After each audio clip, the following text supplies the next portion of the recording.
saya Pepi Permatasari. Dalam video ini saya akan menjelaskan mengenai Entity Relationship Diagram. Entity Relationship Diagram di sini saya akan membahas mengenai pertama ada pengertiannya, kemudian komponen apa saja yang terdapat pada IRD, kemudian ada langkah-langkah dalam pembuatan IRD sama studi kasusnya. IRD, apa sih itu IRD? IRD atau Entity Relationship Diagram adalah sebuah model data yang menggunakan beberapa notasi untuk menggambarkan data dalam konteks entitas dan hubungan yang dideskripsikan oleh data tersebut. Kutipan tersebut berasal dari Witten JLDKK. IRD yang pertama ada entitas. Entitas adalah orang, tempat, kejadian, atau konsep yang informasinya dapat direkam. Kemudian apa saja sih yang bisa dijadikan sebuah entitas? Contohnya yang pertama ada orang. Orang itu bisa terdiri dari pelanggan, penyalur, pegawai, mahasiswa, ataupun yang lainnya. Ada tempat, ruang, kantor, kampus, ataupun yang lainnya. Ketiga bisa berupa objek seperti buku, produk, mesin, ataupun yang lainnya. Kemudian komponen kedua ada relasi. Relasi adalah hubungan bisnis alami yang ada di antara satu atau lebih entitas. Ada atribut. Atribut adalah sifat atau karakteristik deskriptif pada suatu entitas. Contohnya, pada entitas pegawai, kira-kira yang bisa dijadikan suatu karakteristik dari entitas pegawai apa? Bisa berupa NIP, nama, alamat.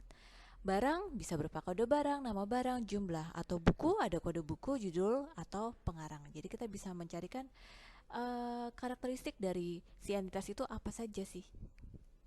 Kunci merupakan suatu elemen record yang dipakai untuk menemukan record tersebut pada waktu akses atau bisa digunakan untuk identifikasi pada tiap record. Contohnya, dalam entitas pegawai memiliki NIP. Kemudian pada perusahaan ada nama perusahaan, kode perusahaan, ataupun yang lainnya.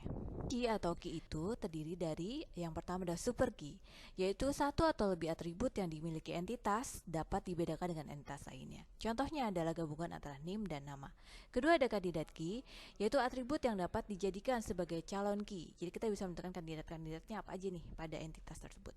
Untuk kuncinya, primary key adalah kunci utama, jadi dia dapat mengidentifikasikan masing-masing dari suatu tipe entitas tunggal. Alternate key adalah kandidat key yang dijadikan alternatif untuk menjadi primary key. Kemudian ada foreign key, yaitu merelasikan entitas-entitas dalam sebuah relasi, jadi kurang lebih referensi kunci ya. Kelima ada kardinalitas, yaitu menjelaskan batasan jumlah keterhubungan satu entity dengan entity lainnya. Untuk kardinalitas sendiri ada 3 macam. Yang pertama ada one to one atau satu ke satu, yaitu setiap entitas dapat memiliki hubungan satu dan hanya satu entitas pasangan. Contohnya, kalau dilihat dari gambar yang ada di dalam video ini, jadi ada pegawai memiliki kendaraan. Satu pegawai itu hanya boleh memiliki satu dan hanya satu kendaraan. Kedua ada one to many, yaitu satu entitas di satu pihak dalam suatu hubungan dapat memiliki beberapa pasangan di pihak lawannya. Tapi entitas di pihak lawan itu hanya boleh memiliki maksimum satu pasangan. Jadi contohnya dalam satu departemen dapat dikerjai oleh banyak pegawai. Ketiga ada many to many, yaitu entitas-entitas di masing-masing sisi dari hubungan dapat memiliki beberapa pasangan di sisi yang lainnya. Contohnya, ada pegawai kerja departemen dengan masing-masing kardinalitinya adalah many to many. Berikut adalah simbol-simbol IRD menurut metode Chen, yaitu ada strong entitas dengan simbolnya persegi, kemudian belah ketupat disebut sebagai relasi, atribut dengan bentuk elips. Kemudian kardinalitasnya tadi ada 3, one to many to many, dan one to one, digambarkan dengan simbol yang dapat teman-teman lihat pada video ini. Langkah-langkah dalam pembuatan IRD yang pertama adalah kita harus menentukan entitas terlebih dahulu. Kemudian menentukan relasi, kita bisa menggambar sementara untuk IRD-nya, menentukan kardinalitas, menentukan atribut-atribut yang diperlukan entitas itu apa saja. Kemudian dari atribut sudah ditentukan, kita bisa mencari kira-kira kunci utama atau primary key dari atribut tersebut, dari entitas tersebut apa saja. Kemudian kita bisa menggambarkan IRD berdasarkan dari kunci. Terusnya kita bisa menentukan atribut lainnya jika diperlukan ditambahkan dalam entitas tersebut, dan kita bisa menggambar IRD dengan lengkap beserta dengan atribut, primary key, dan kardinalitas. Di sini ada sebuah contoh bagaimana kita bisa menggambarkan IRD dengan kasus mahasiswa meminjam buku pada perpustakaan. Jadi langkah pertamanya adalah kita menentukan entitas dari soal tersebut.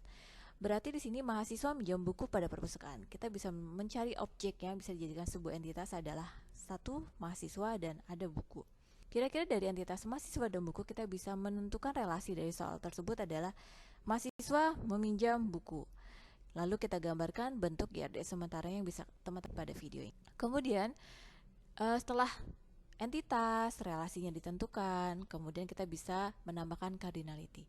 Berarti mahasiswa itu boleh minjam buku. Kira-kira kasusnya berapa banyak sih dalam perpustakaan tersebut? Kita ambil sampel aja, satu mahasiswa bisa minjam banyak buku. Banyak buku bisa dipinjam oleh banyak mahasiswa. Jadi cardinality-nya adalah many to many. Kemudian primary key dari masing-masing entitas tersebut apa? Dari mahasiswa, kita bisa mencari identitas dari mahasiswa itu apa sih yang paling utama adalah NIM. Kemudian dari buku apa? Kode buku. Kita bisa gambarkan IRD-nya seperti itu. Sekian video mengenai entity relationship diagram. Semoga dalam video ini teman-teman bisa sedikit mengetahui apa sih itu entity relationship diagram. Jangan lupa di subscribe, like, dan komennya ya. Assalamualaikum warahmatullahi wabarakatuh.